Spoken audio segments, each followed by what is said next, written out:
Shalom, shalom, Israel. Most High Christ bless. It is Cuts from the Street. We back with another episode, and today we talking about, of course, what's going on in the world, Black Lives Mattering, and what do black people actually want? What you think black people want, officer? Equality, I think they want equality. Wait, I think they want the right to vote. That's what I think. No. I think they want Ultimately, money. you're saying black people don't know what the hell they want. Oh, he said it. He said it. They nice. just want. This is a. Somebody told me they said this is a social movement, and I was like, damn, you're right. Whatever that means. What you got to say, officer? Black people don't know what they want. So we come out here trying to figure this out and give them solutions. So we pull scriptures to give our people the solution to what they think they might know or what they don't know. We'll see. Cuts from the Street. Who I got with me? Donnie. Donnie? Yes, sir. All right, Donnie, I'm Carmela. Nice to meet you. Nice to meet you. Hey, okay. So, quick question. We still see it's more protests going on. Our people been protesting for going on a month now, right? All over. Once all the protesting is done, I just want one quick question. What do black people really want from America? Change. Change meaning not just saying that you're going to change stuff, but to actually change stuff. Meaning everything, like, with everything that's going on. That's all this is for, is just change, you know? Okay, so, like, when you change, you say, okay, I'm going to change. Like, say, for instance, if I say I won't change my diet, then I have to have a direction that I want to go. Maybe say, hey, I want to go plant-based, or hey, I want to do keto, or I want to be a pescatarian, something like. So that's what I'm asking. Like, what's the direction? Like, what are the real goals? What is the real outcome? Or what is it that you really want? Is it strictly equality? Is it money? You know what I'm saying? Is it the freedom to go wherever you want to go? Really, you hit it on the nail. It was equality. That's really what everybody's wanting. It's just, now is the time to actually step up and make a change, and with all the protesting and stuff, that's what everybody's wanting. Okay, so give me your definition, or give me your version. Yeah, I'm wanting, I want to be treated equally. I want to walk down the street and not have to worry about being a black man in America and having to worry about the police and stuff like that. Like, I want change. Cuts from the Street. It's your brother Solomon. I'm here with a very special guest. Who we got with us today? My name is Mike Son, co-founder of Until Freedom. How you doing today, man? You doing all right? I'm blessed and highly favored, King. How are you? I'm good. So I see we out here. We just heard you speak. What are we out here doing today? Well, we just actually, you know, we're standing together. You know, there's been so many senseless acts of murder by the police, you know, and we're sitting out here saying that you have to be accountable, that you can no longer not recognize us as human beings, as the brother said. You know, we're utilizing our voices. It's been over 26, 27 days of protest straight. I don't think in history they've ever seen a level of uprising that's happening now.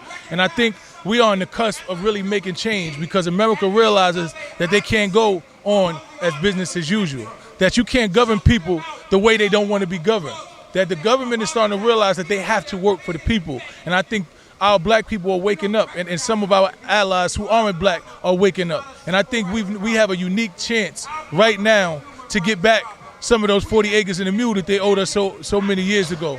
Because basically we built America, man, and we've never been compensated for building America. And I think right now we have a unique opportunity that I don't think has ever happened in history before to actually get what we deserve.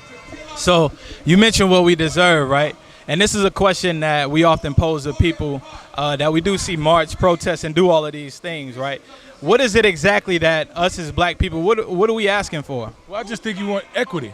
You know, we want equity and equality. I think you want to be seen and treated as a human being. You want laws to be applied to you the same way they apply to everybody else. You want opportunities to have wealth like everybody else has wealth. You want to be treated like humans. You want your children to feel safe walking outside like everybody else's children. So we want equity. Equality is something that if you just give us equality and we all move at the same time. Now we've been deprived land, we've been deprived opportunities to own for generational wealth. Like there's certain things there has to be amends. You know, it's like when you get a lawsuit. You know, when you get a lawsuit, you sue for damages rendered prior. So we have to be compensated for the prior damages rendered. So then we can reach a level of equity, and then we can reach equality. We can't have the one of the smallest populations in America and still be the poorest of everybody in America. Like, it doesn't make sense. We're such a small percentage. Why don't we have more? Why aren't we giving more? We can't continue to be at the bottom of the barrel. And I think for too long it's been okay and it's been normalized, and I think we realize that it's not okay no more.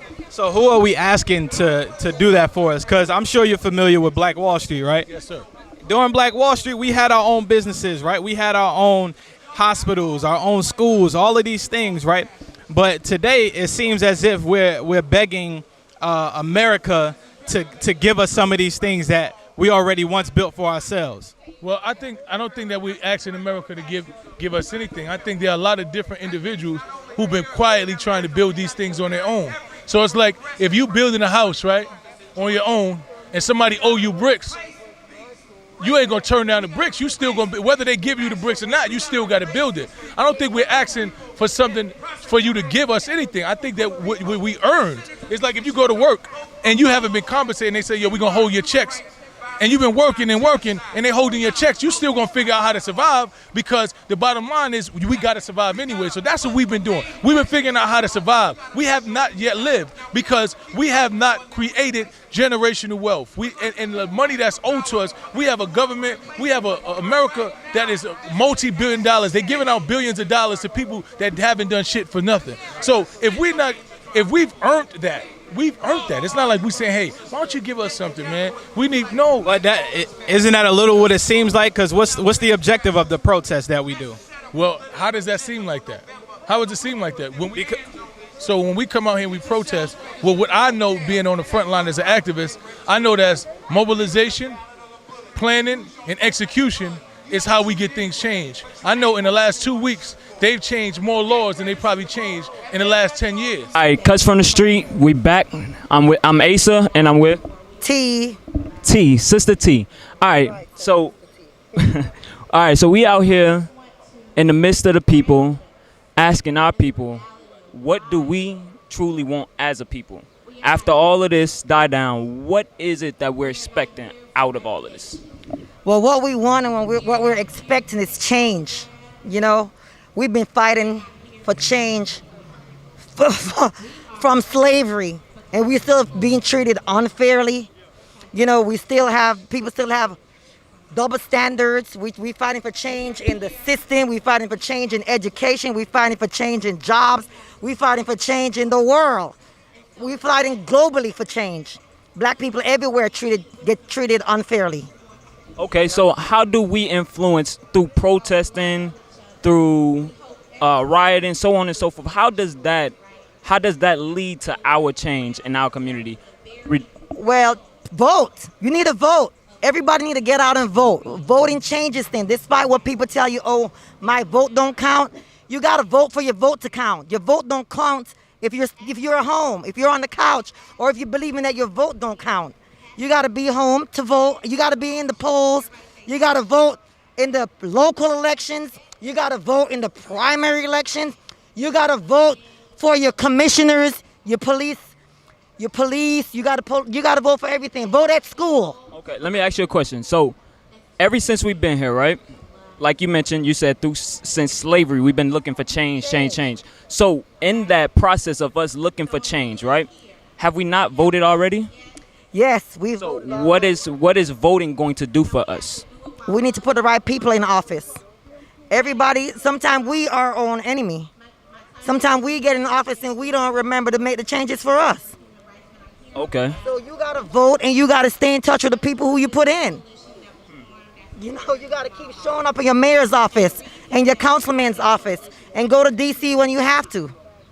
Okay, so you want to be mostly accepted without having to be like a second-class citizen, if that makes sense. Okay, all right, I can understand. Like, as a black man, a lot of stuff comes to us and we're like second-class citizens. So to be treated like any other person would be what we all want.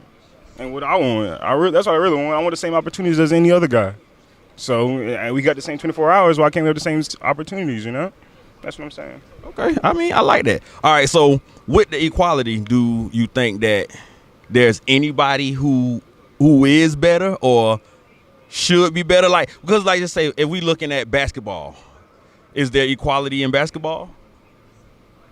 Not really, because you have people that put in more work than other people. So, with that being said, we got to put in more work with all this protesting and stuff if we really want our voice to be heard. Okay, so you feel like the protesting may get the equality that you're looking for? I feel like it is giving us a platform for everybody to be open up and give their opinion on it. Okay. Everybody come out and express how they feel about what's going on. So, like, yeah, we're going to need a little bit more protesting, a little bit more speaking up. For real, I don't really think the media not really showing it like how they used to.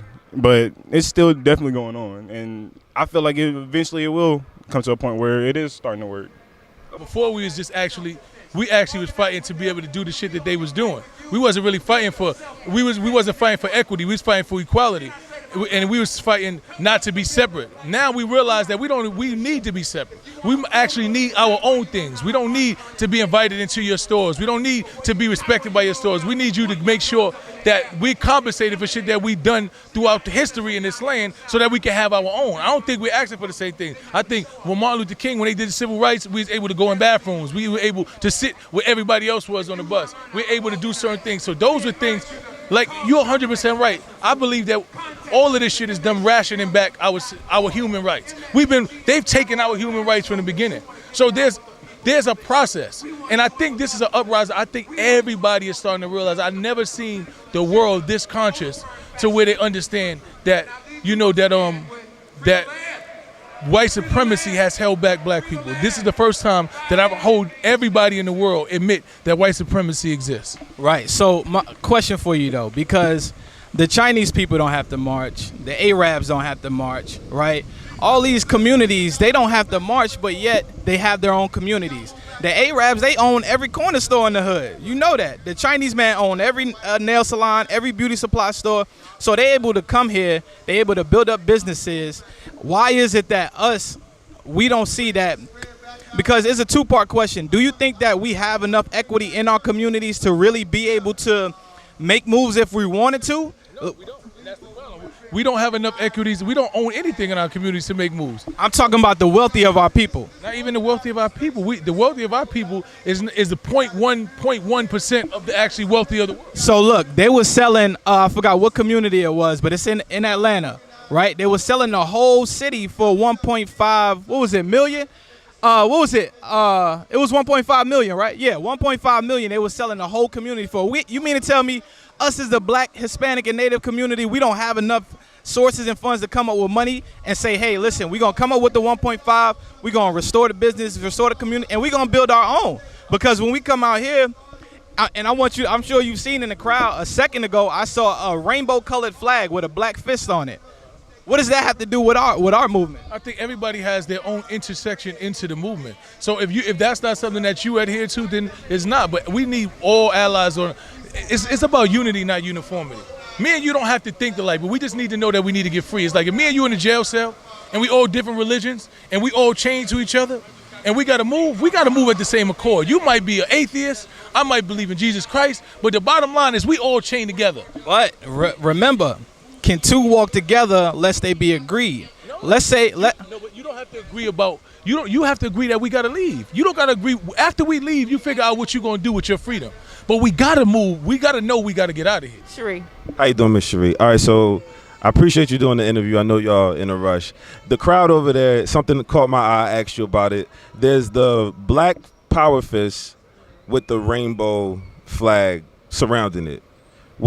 And I was asking, like, where did that come from? Because you may know more about it since you going to be a part of this. And you were giving me some understanding on that. So I'm not exactly where that flag, I'm not sure exactly where that flag comes from, but it appears as though it's likely LGBT and Black Lives Matter combined on one flag. They're trying to represent both together. I'm assuming that's what it looks like.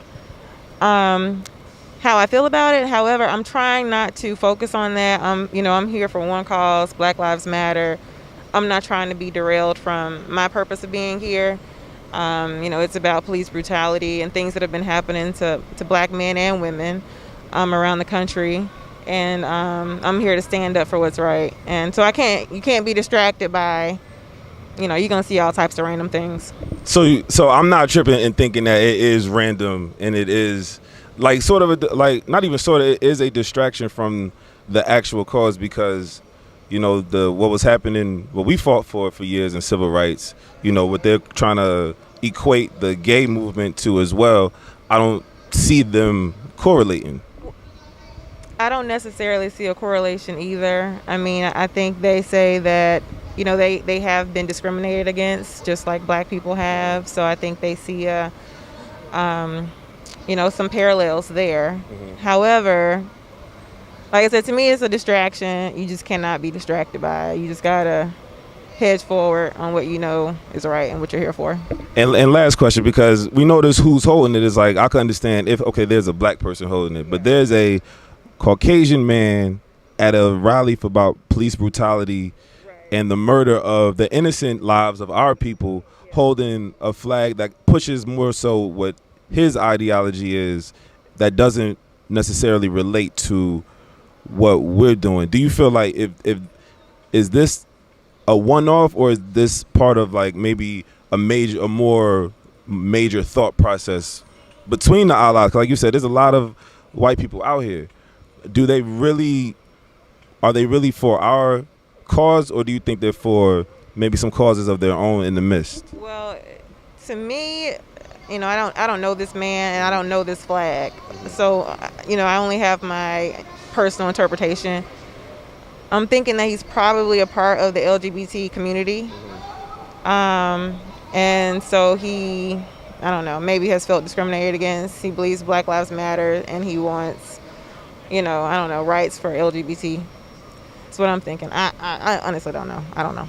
Do you believe in the Bible at all? Do you follow the Bible? I am a Christian, devout Christian. Okay. Yes.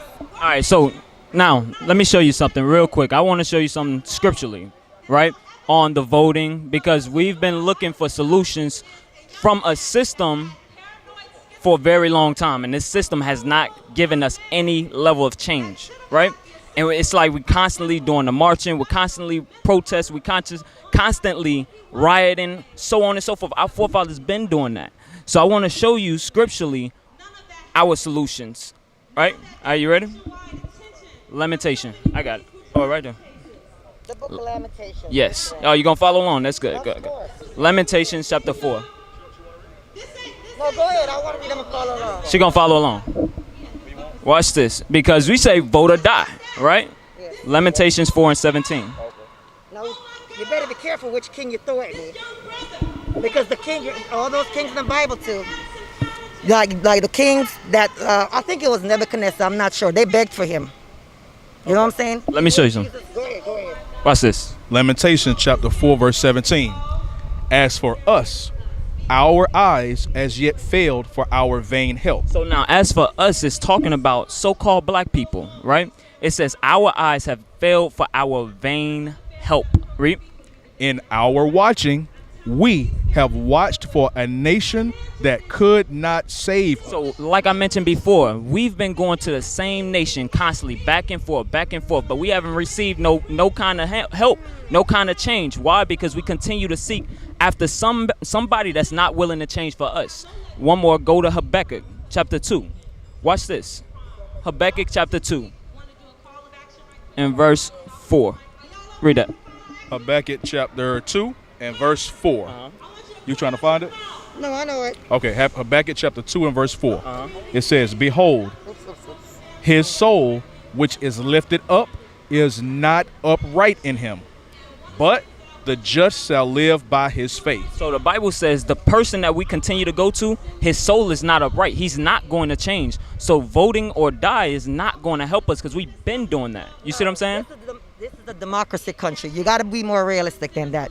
Because the only thing that gets solved in America is through changes, through politics. You cannot take politics out of this equation. Because you have to be on the same mindset. Because if you're not on the same mindset, let's say one person is, let's say you believe that you can rape little kids, right? And I don't believe that. I can't go into business with you. You see what I'm saying? We can't conflict morally to do business. Now we can have a moral conflict and do. We can't. Let's say I was a thief. But this is not. You can be a thief. The bottom line is a thief can be reformed. Anybody can be reformed. If it's about life, right?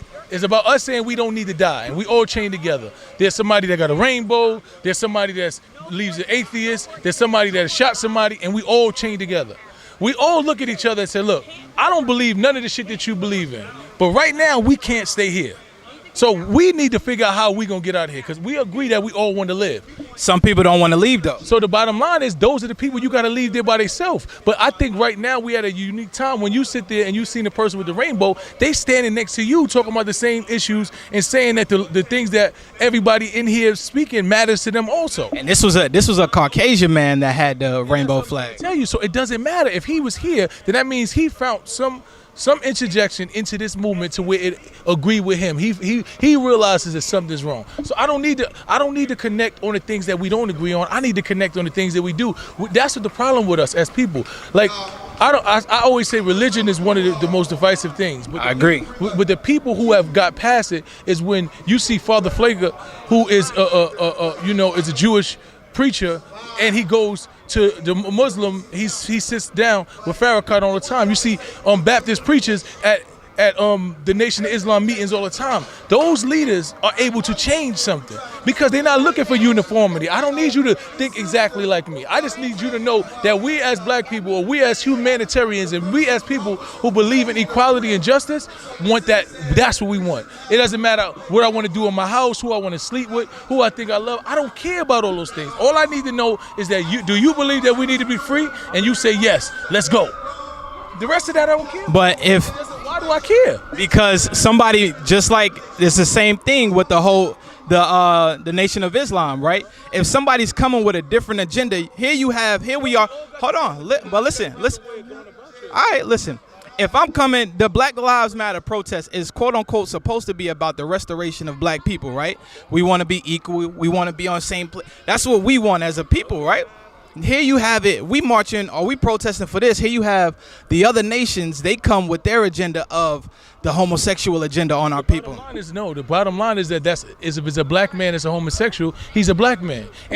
So you're not fighting for his sexuality. You're not fighting for who he's having sex with or who he loves. You fighting because he's a black man and he need to be free. And that's all you need to worry about. Okay, so now my question would be, is being a homosexuality, is that believing that Black Life Matters? Wow. Can two men recreate?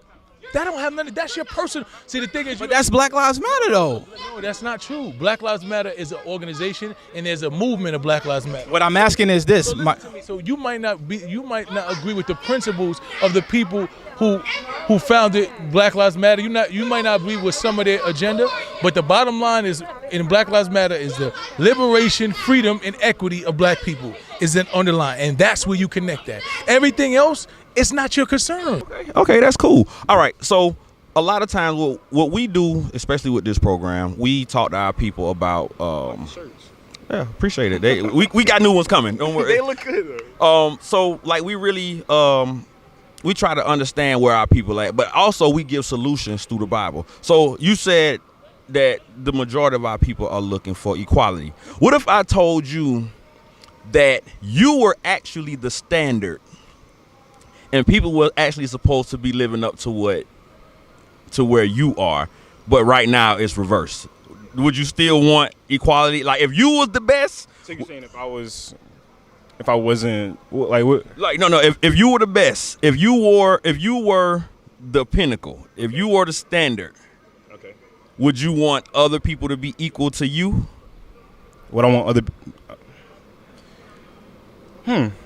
I see what you're saying, but I feel like I still stand what I'm saying. Like equality is equality. Okay. If I'm not better than somebody, then nobody should be better than anybody. If that makes sense. Okay, that's cool. I mean, I like that. Yeah, like.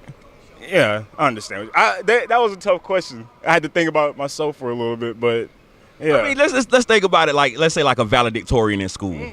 The valedictorian who did all their work and did everything it took to be the number one student. Do they give up their valedictorian so that everybody can graduate? No. No, not in that circumstance. Okay. Not in that scenario, not really, because you put in more work than somebody else. Okay. So good. All right. Now, gonna show you something. I'm just gonna show you something in the Bible that a lot of people we skip over, and really we like to show our people solutions in the Bible because the Bible actually has the answers for us. You know, particularly the Black, Hispanics, and Native American, particularly. All right, hey, let me get Deuteronomy 7:6. I'm gonna show you this just real quick, and I'm gonna show you that even though we looking for equality, we're only looking for equality because we're being punished. You get it? So Can you elaborate? So imagine. All right, so this is the situation. You're the best, right? And we'll use basketball again. Okay. You Jordan. Okay. Can't nobody beat you. You the best. Yeah. But then you get fined for something silly like when Jordan used to get fined for the shoes, right? When he was getting fined for the shoes, no matter how good he was, all of a sudden it turned to, I need to be treated the same as anybody else. But you got your own shoes, you got different colors, you got all this other stuff because you're the best, right? The equality only came, he only was looking for equality when he was in trouble. He only wanted to be the same when he was in trouble. When I'm being better than you, I don't care that. So are you saying that like all this is like I'm trying to understand what you're saying. Like I understand.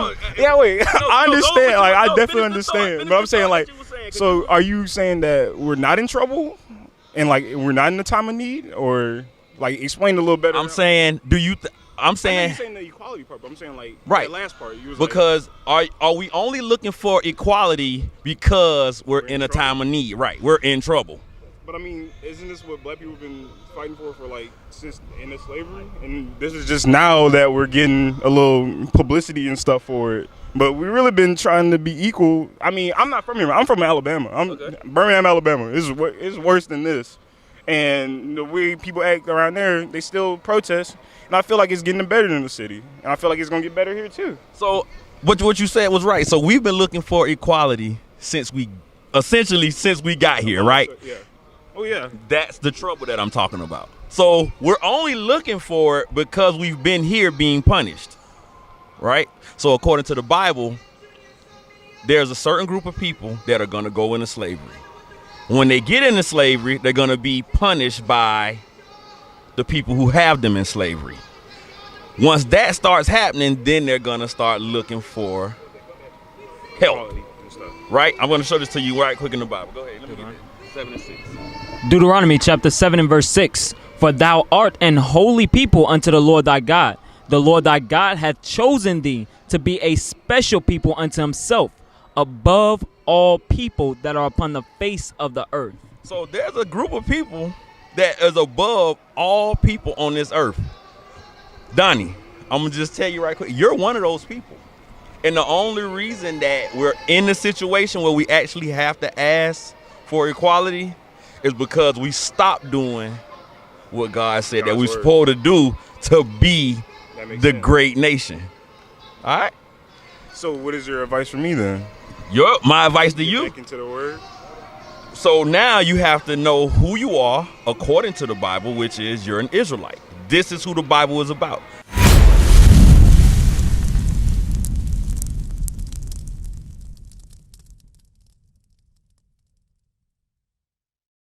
We used to scream Black Power while Heron was pushed. But at the end of the day, nothing's in vain. IUIC has been given a vision. The tents of Judah has risen. Many has attempted the mission, minor murmuring, omitting, and missing the mark. Just reading that he had the flame of fire in his eyes gave us the spark. We on Paul's mission. We out on the road, purple and gold, from Mexico, Cuba, Haiti, Ghana, Sierra Leone.